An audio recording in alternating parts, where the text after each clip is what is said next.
마가복음 21번째 시간입니다. 제목은 설교란 무엇인가 뿌리를 내려라 첫 번째 시간입니다. 우리는 지금 말씀을 대하는 태도, 구체적으로 설교를 듣는 태도에 관해서 배우고 있죠. 설교 듣기는 단순한 듣기의 기술을 가르치는 이야기가 아닙니다. 그저 한번 잘 들어보자, 도움이 될 것이다 정도를 말씀드리고 있는 게 아닙니다. 말씀을 대하는 태도는 우리의 생명과 직결되어 있어요. 우리의 신분, 우리의 정체성과 연결되어 있다는 겁니다. 쉽게 말해서 제자인지 무리인지 신자인지 위선자인지를 가늠하는 아주 중요한 잣대라는 것이죠. 이미 한번 했던 말인데요. 제가 성도들을 판단할 때 가장 중요하게 보는 것이 바로 설교를 듣는 태도라고 했죠. 다른 것들을 아무리 열심히 한다 해도 예컨대 헌금도 많이 하고 봉사도 많이 하고 성경 공부에 많이 참여한다 해도 심지어 저한테 아주 잘한다 해도 설교를 듣는 태도가 엉터리면 저는 그의 신앙에 치명적인 문제가 있다고 판단합니다. 이것은 저의 개인적인 견해가 아니죠. 지난 몇 번의 설교에서 인용한 것처럼 종교개혁자들의 견해요. 개혁교회가 전통적으로 고수하고 있던 견해입니다. 설교를 듣는 자세는 그 사람의 신앙을 판단할 수 있는 아주 중요한 잣대입니다. 그런데 설교를 듣는 자세라 할 때 단순히 설교 시간에 앉아서 듣는 자세를 뜻하는 것만은 아니에요. 설교를 듣고 난 다음에 자세와 태도도 포함되는 것이죠. 그래서 저는 설교 이후, 설교가 끝난 직후를 눈여겨보는 편입니다. 예배 이후의 자세와 태도를 보면 그 사람이 설교를 어떻게 들었는지 진짜로 판단할 수 있기 때문이죠.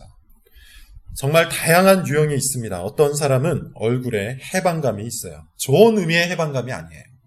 설교 시간에 짓눌렸던 생각과 마음이 예배가 끝나자마자 해방감을 누린다는 겁니다. 보통 이런 사람은 설교를 순식간에 잊어버립니다. 잊어버리려고 합니다.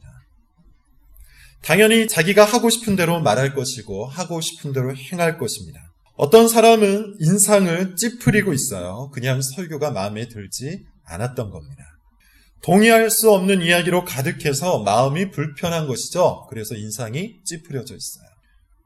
어떤 사람은 나름대로 깨달은 바가 있습니다. 그래서 차분하게 묵상을 하려고 애를 씁니다. 그런데 사람들과 엮이면 순식간에 원래 하던 대로 행동을 해요. 자기 관성을 못 이긴다는 것이죠. 요즘 사람들은 썬데이 크리스찬은커녕 1시간 남짓한 예배 시간 크리스천밖에 되지 않는 것 같아요. 예배 시간에는 말씀 생각을, 특별히 설교 시간에는 말씀 생각을 아주 조금 하지만 예배가 끝나면 즉시 말씀과 상관이 없습니다. 그날 설교에서 어떠한 경책이 있었는지, 그날 설교에서 어떠한 경고가 있었는지, 그날 설교에서 어떠한 권면이 있었는지 그냥 바로 잊어버린다는 거예요. 그래서 어떤 사람은 설교 시간에 매우 구체적으로 권면하고 책망한 것을 예배가 끝나자마자 바로 어길 때도 있죠. 제이 아담스는 설교는 이렇게 들어야 합니다 라는 책에서 다음과 같은 이야기를 들려줍니다. 그날 설교 제목은 서로 아끼며 세워주는 방법이었답니다. 자기를 깎고 다른 사람을 높이고 자기를 희생해서 다른 사람에게 행복을 주는 그리스도의 모범을 따르자는 설교였대요. 그날은 유난히 아멘 소리가 매우 컸다고 합니다. 그런데 예배가 끝나고 점심시간이 되자 서로 먼저 밥을 먹겠다고 새치기를 하고 좋은 자리를 차지하려고 언성을 높이는 사람들이 그렇게 많았대요. 그리고는 이렇게 결론을 맺습니다. 제이 아담스의 이야기예요. 그들은 말씀을 실천할 수 있는 기회를 옛 본성, 옛 생활, 몸에 배인 옛 습관에게 빼앗겼다. 놀라운 일이에요. 놀라운 일이지만 사실 이런 일들이 매주 일어납니다. 그날 설교가 자기 삶에 구체적으로 어떤 변화를 요구하고 있는지 생각할 힘이 없는 겁니다. 그날 설교에서 들려온 권면과 책망이 자신의 옛사람, 자신의 옛 습관을 어떻게 무너뜨릴 것인지 명령하고 있는지 그 명령을 들을 능력이 없다는 것이죠. 결국 믿음의 문제예요. 바탕의 문제예요. 다시 한번 말씀을 드리지만 설교 듣기는 그저 기술의 문제가 아닙니다. 우리의 영혼, 우리의 생명, 우리의 신분과 관련된 이야기예요. 믿음으로 들어야 하고 들음으로 믿는 겁니다. 그런 의미에서 설교를 대하는 태도에 관한 판단은 설교 이후에도 계속될 수밖에 없는 것이죠.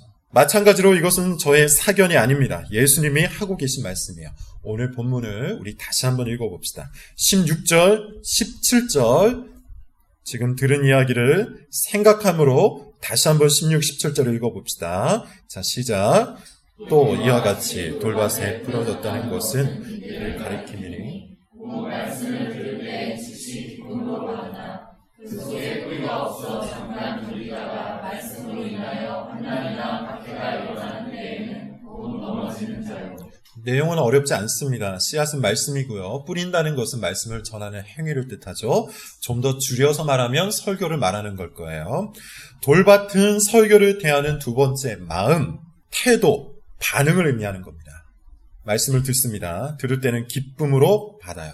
정말 그렇구나 라고 생각하고 받는 거예요. 설교 시간에 하는 가르침에 대해서 충분히 동의를 하는 것이고 권면과 책망에 대해서도 충분히 수긍을 하는 것이죠. 가르침을 받을 때는 정말 이것이 진리구나 라고 생각을 합니다. 책망을 들을 때는 정말 나에게 이런 모습이 있구나 한탄하고, 권면을 들을 때는 정말 내가 이렇게 행동해야겠구나 다짐을 합니다. 말 그대로 기쁨으로 받는다는 것이죠. 그런데 그것이 아주 잠시일 뿐이에요. 찰나일 뿐입니다. 고작해야 한 주, 두 주, 길면 한 달 뿐이에요. 자기 마음이 됐든 환경이 됐든 걸림돌이 생기면 곧장 원래대로 돌아갑니다. 곧장 자기 관성, 자기 습관, 자기 기질에 맞춰서 행동하는 거예요. 그것이 바로 뿌리가 없는 사람의 특징입니다. 기쁨으로 받은 그 말씀을 끝까지 실천하지 못하는 거예요. 책망과 권면으로 받아들인 그 말씀을 아주 잠깐만 실천하고 시간이 지나면 마음 내키는 대로 다시 원래대로 행동하는 것이죠. 그 사람은 돌밭과 같은 마음을 가지고 있는 겁니다. 앞서 말한 길가와 같은 마음은 당대로 따지면 바리새인의 마음이라고 했죠. 위선자의 상태를 의미한다고 했어요. 처음부터 듣지 않습니다. 귀에 들려오자마자 버리는 거예요. 교만 때문이라고 했습니다. 지난주에 했던 말이에요. 그래서 위선자들은 대단한 고집쟁이에요. 자신이 틀렸다는 생각을 절대로 하지 않는 고집쟁이입니다. 반면에 돌밭과 같은 마음은 예수님을 따라다니고 있었던 무리의 마음이에요. 듣기는 듣습니다. 심지어 잘 듣습니다. 깨닫습니다. 좋아합니다. 정말 그렇구나, 이것이 맞구나. 나는 그런 사람이었구나. 이제부터 제대로 해야겠다. 마음을 먹습니다. 그러나 무리들은 결국 어떻게 됩니까? 바리새인 편에 서죠. 위선자와 같은 팀이 됩니다. 그런 의미에서 길가와 돌밭은 다른 뜻하지만 결국은 같아요. 위선자와 무리는 다른 것처럼 보이지만 사실은 같은 부류예요. 위선자와 무리는 그래서 항상 같이 연결되어 있습니다. 같이 다닙니다. 자석처럼 끌립니다. 길가와 돌밭은 처음 모습은 다르지만 결국에는 같은 결과를 낸 것처럼 위선자와 무리는 겉모습은 달라 보이지만 사실 속이 같다는 거예요. 철로 역정을 공부하신 분들 그리고 공부하고 계신 분들은 알겠지만 철로 역정에는 수많은 위선자들이 나와요. 구원의 길에서 만났지만 끝내 천성에 이르지 못한 모든 사람들이 다 위선자예요. 가장 먼저 등장하는 인물들이 있습니다. 누굽니까?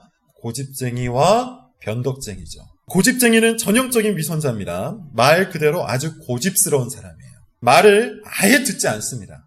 구원의 물, 천성의 길, 거룩함과 은혜에 대해서 귀를 막고 있는 사람이에요. 고집쟁이의 관심은 딱 한 가지입니다. 자기 영광과 자기 안락함이에요. 반면에 이 변덕쟁이, 우유부단이라고도 하죠. 우유부단은 어떻습니까? 우유부단은 다른 번역을 따르면 유순한이라고도 할 수 있어요. 그래서 겉으로 보면 아주 선량해 보입니다. 고집쟁이처럼 사납지 않아요. 포용력도 아주 넓어 보이죠. 나름대로 잘 듣습니다. 그렇게 보입니다. 크리스천이 순례길을 같이 가자고 할 때 이 우유부단, 변덕쟁이, 유순한은 어떻게 합니까? 같이 따라 나서죠. 말씀을 기쁨으로 받은 겁니다. 크리스천과 같이 이런저런 이야기를 나누면서 순례길을 일정하게 따라 나서요. 그러나 우유부단은 오늘 본문에 나오는 돌밭이에요. 잠시 같이 길을 걷다가 절망의 늪에 빠지자 곧장 어떻게 합니까? 원래 자리로 돌아가 버리죠. 원래 자리로 복귀해 버린다는 겁니다. 원래 기질로 돌아가 버린 거예요. 이것은 복음서에 나오는 무리의 특징입니다. 무리는 예수님을 열심히 따라다녔죠. 그러나 끝내 제자가 되지 못했어요. 예수님을 끝까지 따라가지 않았고 잠깐만 따라다녔습니다. 그러다가 원래 자기 자리로, 원래 자기에게 익숙한 삶의 방식으로, 원래 자기가 좋아하던 관계의 습관대로 그렇게 돌아가 버린 거예요. 사실 무리는 제법 말씀을 따르는 것처럼 보이지만 그것은 아주 잠시일 뿐이고 그 본성이 위선자와 같아요. 그런 의미에서 위선자와 무리는 긴밀한 역학관계를 가지고 있습니다. 항상 같이 움직인다는 거예요. 철로 역정에서 고집쟁이와 우유부단을 함께 등장시킨 이유가 있는 겁니다. 예컨대 고집쟁이가 자기 안락함을 추구하는 사람이라면 이 우유부단은 자기 선량함을 추구하는 사람이에요. 하나님의 의로우심, 하나님의 거룩하심이 아니라 자기 선량함, 자기 친절함을 더 중요하게 여기는 사람이라는 겁니다. 그래서 우유부단은 말씀의 통치에 응답하지 않고 항상 자기 선량함에 응답하며 살아가죠. 겉으로 볼 때는 좋아 보입니다. 친절해 보입니다. 고집쟁이도 포용하고 크리스천도 포용합니다. 위선자도 포용하고 예수님도 포용합니다. 그가 바로 예수님 당시의 무리예요. 그러나 우유부단의 포용력은 고집쟁이를 더욱 고집쟁이를, 위선자를 더욱 위선자로 만들 뿐이었죠. 왜냐하면 위선자는 다른 사람에게 받아들여지기 위해 살아가는 존재이기 때문이에요. 그것이 위선자의 삶의 동기여, 삶의 활력이여, 삶의 목적이에요. 그래서 위선자와 무리, 고집쟁이와 우유부단은 항상 같이 다니는 겁니다. 이것이 위선자와 무리 사이에 있는 역학관계입니다. 위선자는 무리를 향한 열심이 있어요. 다시 말하자면 자기를 받아주는 사람에게 더욱 많이 받아들여지기 위해 엄청난 열정을 쏟아붓는다는 겁니다. 그래서 위선자는 교회 안에서 꽤 열심히 있죠. 목소리가 큽니다. 찬양도 크게 하고 기도도 크게 합니다. 무리를 모으는 소리예요. 자기를 받아주고 자기를 알아주고 자기와 친밀함을 주고받을 사람을 불러 모으는 종교적 함성입니다. 그래서 위선자는 무리를 따라다닙니다. 반면에 무리는 돌박과 같은 마음을 갖고 있는 이 사람은 게으른 사람이에요. 진리를 향한 부지런함이 하나도 없습니다. 거룩을 향한 열심이 없습니다.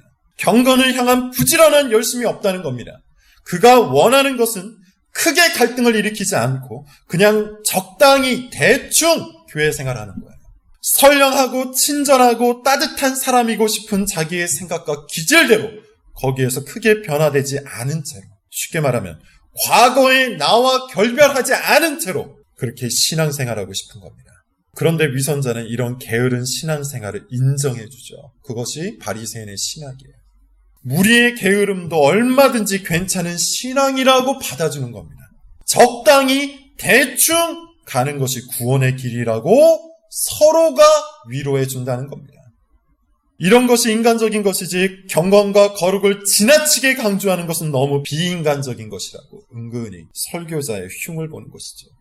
우리는 그냥 인간적으로 친밀해지면서 대충 적당히 교회 생활을 해도 괜찮다고 서로 말을 해주는 겁니다. 그렇게 위선자와 무리는 좁은 길을 부정하고 넓고 넓은 길로 함께 손을 잡고 다닙니다. 철로 역정에서 고집쟁이와 우유부단이 그랬던 것처럼 현실 교회에서도 길가와 돌밭은 항상 서로를 자석처럼 끌어당겨요. 그러나 여러분 명심하세요. 고집쟁이와 우유부단이 함께 손을 잡고 구원의 길에서 사라진 것처럼 길가와 돌밭은 구원을 얻는 참된 믿음이 아니에요. 특히 돌밭과 같은 우유부단한 마음을 가진 사람, 말씀을 기쁨으로 받으나 잠시 후에 원래 기질, 원래 습관, 원래 관성대로 돌아가는 사람은 오늘의 이 말씀을 크게 두려워해야 합니다. 신앙에 있어 치명적인 기질이에요. 치명적인 습관이기 때문이에요. 구원의 길에 서 있는 사람은 심지를 굳게 하고 오직 좁은 길을 선택해서 그 길로만 가야 합니다. 여러분, 우리는 지금 설교라는 주제로 예수님의 비유를 보고 있어요. 좀 더 넓게 보면 교회라는 주제 안에 있다고 했죠. 제자들을 불러 모으셔서 제자 공동체를 만드셨고 하나님의 뜻대로 행하는 사람이 나의 가족이라며 새로운 가족의 출현을 말씀하셨어요. 교회를 말씀하고 계신 겁니다. 교회의 가장 중요한 특징, 그런 의미에서 뭐라고 했죠? 말씀의 통치를 받는 사람들이라고 했어요. 말씀에 응답하는 삶을 살아가는 사람, 그가 교회입니다. 그리고 그것은 구체적으로 교회의 공적인 가르침, 곧 설교를 대하는 태도에서 증명된다고 했어요. 길가와 같은 고집스러운 마음을 가진 사람은 교회가 아닙니다. 그리고 돌밭과 같은 우유부단한 마음을 가진 사람도 교회가 아닙니다. 고집스러운 사람과 우유부단한 사람은 인간적인 친밀함을 목적으로 서로 끌어당기는데 이것은 말씀이 가르치는 성도의 교제가 아니에요. 그런 의미에서 말씀의 통치가 없는 사람들인 거죠. 말씀이 가르치는 성도의 교제 뭡니까? 존 오웬이라는 사람이 쓴 그리스도인의 교제 의무라는 책이 있는데요. 거기에 보면 이렇게 말하고 있어요. 신자들은 서로의 행동을 주의 깊게 살피고 모든 무질서한 행동을 피하기 위해 서로를 경고해야 한다. 그래서 어떤 이의 모범적인 행동은 본받아야 하고 실패는 지적해야 하며 또한 그릇된 것은 질책해야 한다. 존 오웬의 말이에요. 계속해서 그리하여 모든 일에 하나님을 영화롭게 하고 그리스도를 높여야 한다. 이것이 성도의 교제를 행하는 원칙이에요. 여러분, 이것이 정말 어려운 일입니까? 모든 관계를 이해할 때 하나님의 말씀으로 하는 것, 모든 관계를 하나님의 말씀 안에서 적용해 가는 것, 모든 관계를 질서 있게 다루기 위해 말씀의 통치에 응답하는 것, 이것이 그렇게 힘든 일입니까? 자기 편한 대로, 자기 습관대로 행동하고 싶은 욕구를 억누르고 그리스도의 존귀를 높이기 위한 언행이 무엇인지 고민해서 그렇게 행동하는 것이 그토록 어려운 일입니까? 과거 제가 사역했던 어떤 교회에 매우 열심히 있고 활력이 넘치고 봉사를 많이 하는 집사님이 계셨어요. 다른 목회자들과의 관계도 굉장히 좋았습니다. 때가 되면 선물도 주고 금일봉도 개인적으로 챙겨주고 매번 비싼 가게로 데려가서 먹을 것도 사주고 그랬어요. 그래서 다른 목회자들은 이분을 다 좋아했습니다. 저만 유일하게 좋아하지 않았던 것 같아요. 저는 그분의 신앙이 매우 위선적이라고 판단되었기 때문에 그에 맞추어서 행동을 했습니다. 예컨대 함부로 칭찬하지 않았고요. 제가 사역했던 부서 안에서 일할 수 있는 자리를 내어주지 않았고 모든 호의와 친절을 거절했습니다. 그때 그분이 저에게 하셨던 말씀이 있어요. 저한테 참 어려운 사람이라고 하더군요. 아직 어려서 뭘 모른다고도 했어요. 지금 저는 그때 저에게 어리다고 말했던 그 집사님보다 더 많은 나이가 되었지만 여전히 같은 생각, 여전히 같은 판단을 갖고 있습니다. 교회에서 열심히 하는 것, 그리고 저에게 잘하는 것, 저는 그것으로 사람을 판단하지 않습니다. 저 역시 완전하진 않지만 모든 관계 안에서 말씀을 적용하려고 부지런히 노력할 뿐이에요. 그것이 신앙의 길이요, 구원의 길이요, 목회자의 길이라고 생각합니다. 아마 우리 교회 안에도 저를 어렵게 생각하는 사람이 있을 거예요. 만약 그렇다면 스스로를 한번 생각해 보세요. 다 그렇진 않겠지만 지금까지 자신이 해왔던 관계의 방식에 제가 응해주지 않기 때문일 겁니다. 예컨대 세월이 지나면 자연스레 부드러운 관계를 형성해야 정상인데 저는 그렇게 반응해주지 않죠. 혈연도, 지연도, 학연도 부드러운 관계를 만드는 데 변수가 아닙니다. 제가 가장 중요하게 여기는 것은 그가 과연 그리스도의 길에 서 있는지, 그가 그 길에서 전진하고 있는지예요. 혹시라도 위선자처럼 자신과 교회와 사람을 속이는 중에 있는 것은 아닌지, 무리와 같이 선량하고 유연해 보이지만 사실 구원 얻는 믿음이 없는 것은 아닌지, 위선자와 무리가 서로를 도우며 교회를 인간적인 기질로 채워가고 있는 것은 아닌지, 이것이 저의 관심사입니다. 그리고 이 모든 관계에서 말씀에 반응하기 위해 애를 쓰죠. 그러니 자신이 기대했던 대로 반응해주지 않을 것이고요. 자신이 지금까지 성공했던 관계의 방식이 소용이 없을 겁니다. 당연히 어려울 수밖에 없겠죠. 저는 그저 말씀이 가르치는 대로 가르쳐야 할 사람에게는 가르침을 주고 권면해야 할 사람에게는 권면을 하고 책망할 사람에게는 책망하고 경고할 사람에게는 경고할 뿐이에요. 가르쳐 지키게 하라는 예수님의 명령에 순종하기 위해서입니다. 교훈과 권면과 책망과 경고를 반복했음에도 불구하고 끝까지 자기 편한 대로 행동하는 사람에게는 또 그에 맞춰서 성경이 가르치는 대로 행동을 하죠. 그가 말씀 안에서 이루어지는 이 모든 것들을 그저 잔소리와 별것 아닌 훈화 정도로 여길 수 있기에 그 말을 멈추는 겁니다. 좋아할 필요 없습니다. 제가 누군가를 이렇게 대하고 있다면 저는 그 사람이 말씀을 실행할 능력이 없다고 판단하고 있는 거예요. 오히려 제가 달달 볶고 있을 때를 좋아하셔야 돼요. 이 역시도 제 개인적인 판단이 아닙니다. 들을 귀 있는 자들은 들으라고 외치신 예수님을 따르고 있는 것이고 제자들에게만 지금 이 비유를 해석해주고 계신 예수님을 따르고 있는 거예요. 복음서를 한번 보십시오. 예수님 위선자를 어떻게 대하고 계십니까? 예수님께서 또한 무리를 어떻게 대하고 계시죠?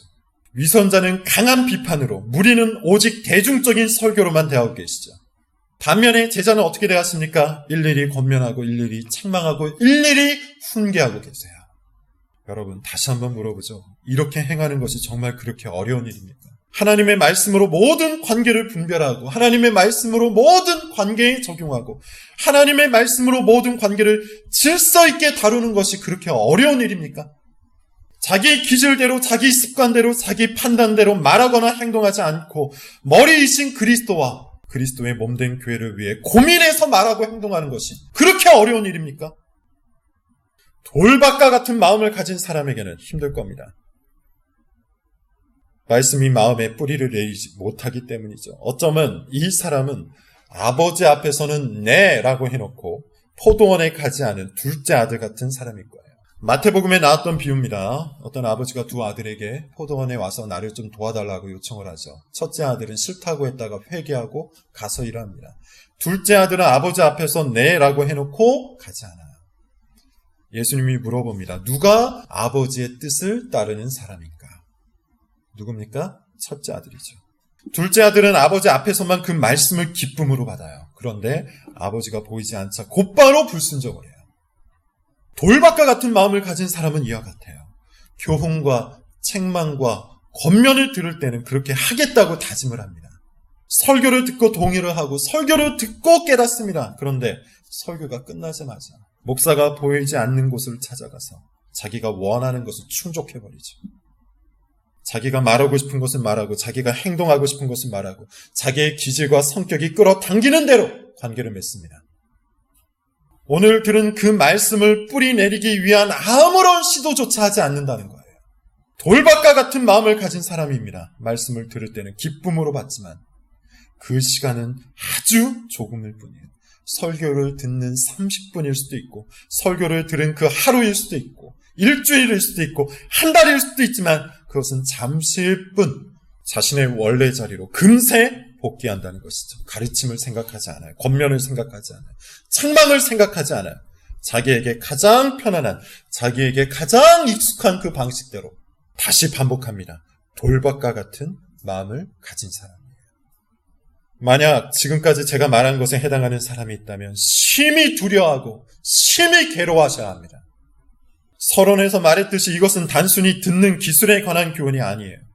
우리의 생명, 우리의 신분, 우리의 구원에 관한 교훈입니다. 돌박과 같은 마음을 가진 사람은 구원의 길에 서 있는 것이 아닙니다.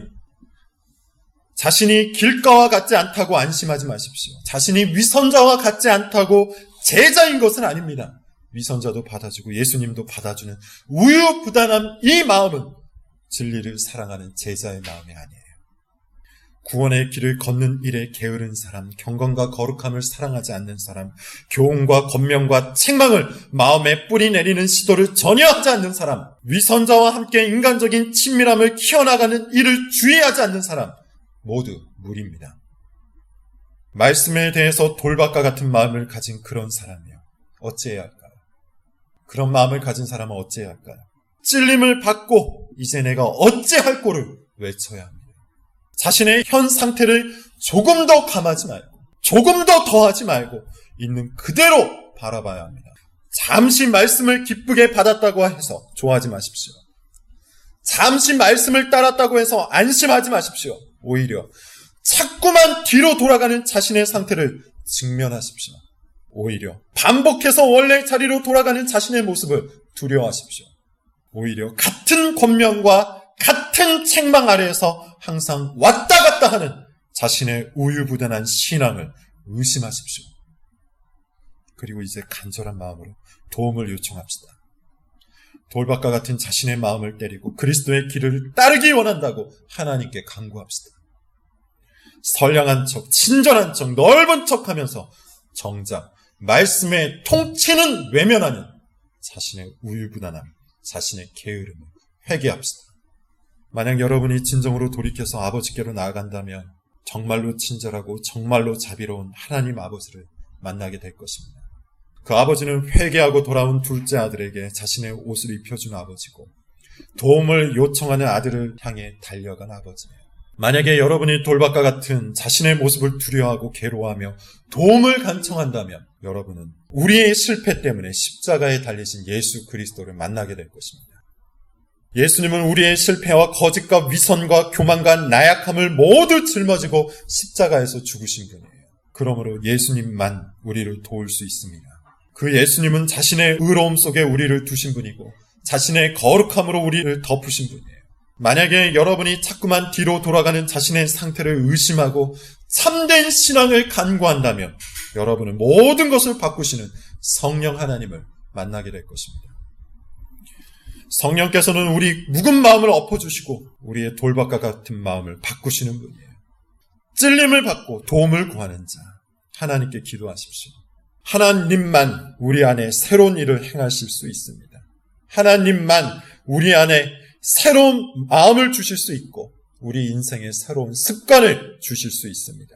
하나님만 자기 백성을 이 땅에 창조하실 수 있기 때문이요. 우리 담장너머 교회 여러분, 우리 모두는 진정 말씀에 응답하는 하나님의 새로운 가족이 될 수 있기를 진심으로 바랍니다. 기도하겠습니다.